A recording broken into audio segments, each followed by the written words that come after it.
All right, we got a special video today for a very important historical figure in the bourbon community. Stay tuned.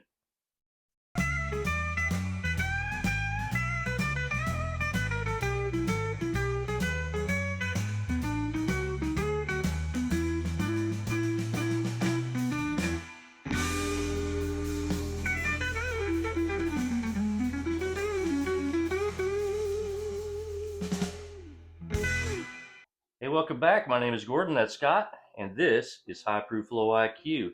Go ahead and click that subscribe button and the like button and the little notification bell down here. It doesn't cost you any time and it really helps us out a lot. We really appreciate it. And as usual, this video is just for you, our favorite viewer. All right, so today we're celebrating. This is going to be for Juneteenth, which is June 19th. We'll get this edited and released on June 19th. But this is Uncle Nearest Bourbon.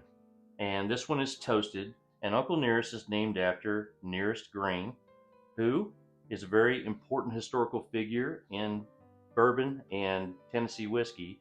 And this is an African American gentleman who, right after the Civil War, was the master distiller at the Jack Daniel's distillery, which is very significant because at the time, I think that would have been almost unheard of.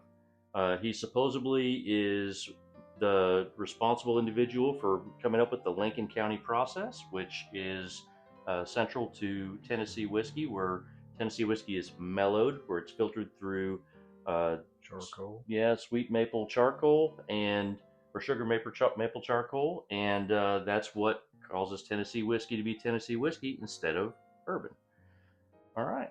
So I think Scott, you had some other fun facts or whatever. And while he's looking that up, I'll say that if you go to the Uncle Nearest Distillery, they suppose I've never been there, but they have the longest bar in the world. It's supposed to be, I think it's like 500 feet long or something like that. It's really long. That's So a long bar. it's It's a long. really long All bar. right. Well, what I was just going to talk about is everybody knows out there that knows that's been following anything.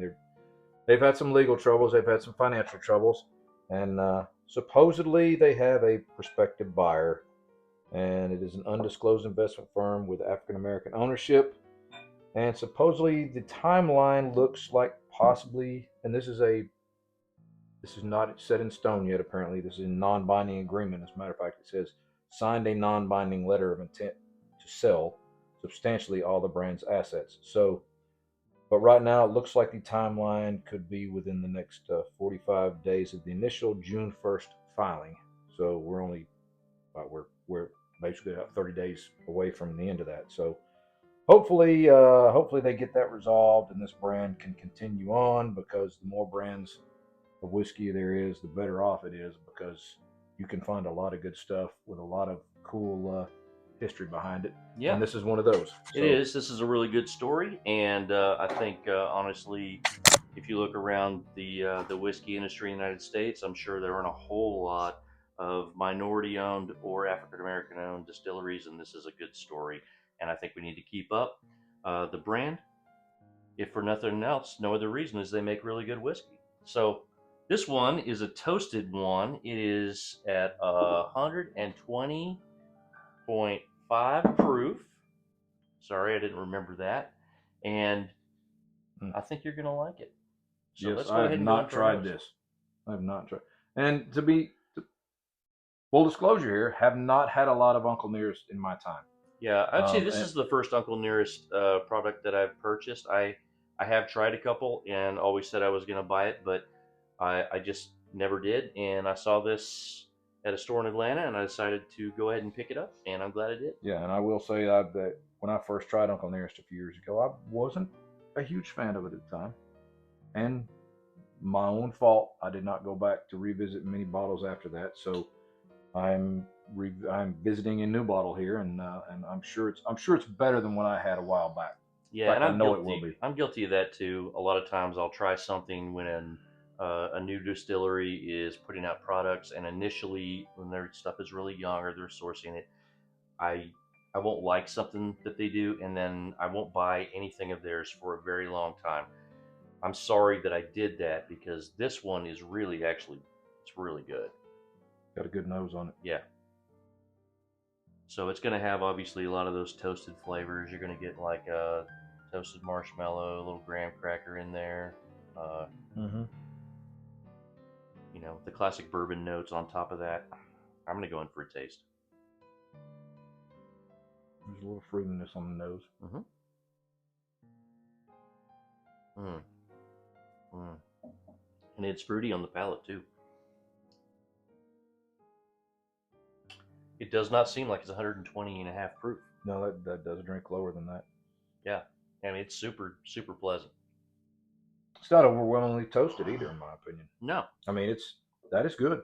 It's really good, I think. It's very fruity. It's got kind of a candy, like a hard candy fruit, like a bright fruit. I don't know. People say cherries a lot, but that's what I'm getting is cherries. I am too. To compare a little bit, I also have another toasted barrel. This one's a barrel proof Elijah Craig toasted that's from a local store here in Chattanooga, and named Imbibe. If you're ever by Imbibe, they have a lot of barrel picks from their store, and their barrel pick program is pretty good. So a lot of those are really good, and most of the time they'll let you try them if they got one open. And we'll give this one a shot too. Of course, Elijah Craig, as you know from one of our other videos, is considered to be a very important historical figure in bourbon. Also, because considered to be the father of bourbon, because it's widely believed he was the first person to actually char his barrels where he was aging his whiskey in, and that is what gives whiskey most of the time the very dark color. And a lot of the flavors come from the barrel and the char in the barrel. So a couple of good historical figures in the whiskey world here. That's right, Uncle Nearest and Elijah Craig. Yep, both of them. Just on color, there's the Craig's a little darker. It is. Now it's a totally different nose. The Uncle Nearest does not say it's a cask proof or a cask strength or a barrel proof or anything like that. So I have no idea if this is a barrel proof product or a cask proof product. We do know that the Elijah Craig is. It's a single barrel and cask proof. All right. Wow. That comes across a little more toasty to me than the Nearest does. Yeah, it does.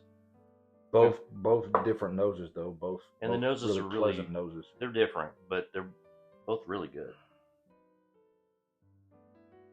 What did you say the proof was on this one, Craig? I didn't say. Let me. You didn't say. I did, but he's say about that. to say. It is 132.7. So it's much higher proof than this one, which is 120 and a half. Does not burn the nose hairs though. No, and when you taste it, you will see that it does not seem like it's over 130 proof. What are you thinking? No, it is not. Yeah, they're both super good. I think this one is more toasted. Yeah. And this one is more fruity and sweeter. And I don't know which one I like better. They're both really good. They're not very similar. This one has more of a mouthfeel. This one coats the mouthfeel more than this one does. It's more oily. Has a longer finish. I can scrape it off my teeth. Maybe you should brush them once in a while. Man, I think I brushed this morning, but I also drank a lot last night, so I might not have brushed. Might not have. Foggy. All right. Don't expose me like that. Sorry, I didn't mean to throw you under the bus like that. Oh, yes, you did. All right. So, so I think they're both really good. If I had to, I'd probably go 1-2. Yeah, I think. But I'd also, and I know we say this a lot. We sound like broken record. We're not shilling for anyone, but I do truly think these are two different enough whiskeys that you can enjoy them on their own and not worry about comparing them because they're both really good by themselves. And it's just tough when you compare them with side by side with different bottles. That happens a lot. Absolutely, and we pay for all the bourbon or any whiskeys that we get. There's very few exceptions to that, but we always tell people if they do give us a sample that, this is at their own risk because we're going to be honest about it. And feel free to do that though. We'll take samples. Feel free to do that. And if there's something you like and it's you don't think it's something we can get where we are here in Southeast Tennessee, let us know, and maybe we can arrange for some kind of a trade or something like that where we can get a sample in exchange for giving you a sample of something that you've seen on our channel. All right. So, all right. I am cheers with all done. 4 glasses. I'm all done. We got 4 glasses. We got 4 glasses. We're going to do the quad cheer. All right. Go ahead and like and subscribe and hit that notification bell for us. We really appreciate it. And until next time. Cheers. Cheers. Cheers.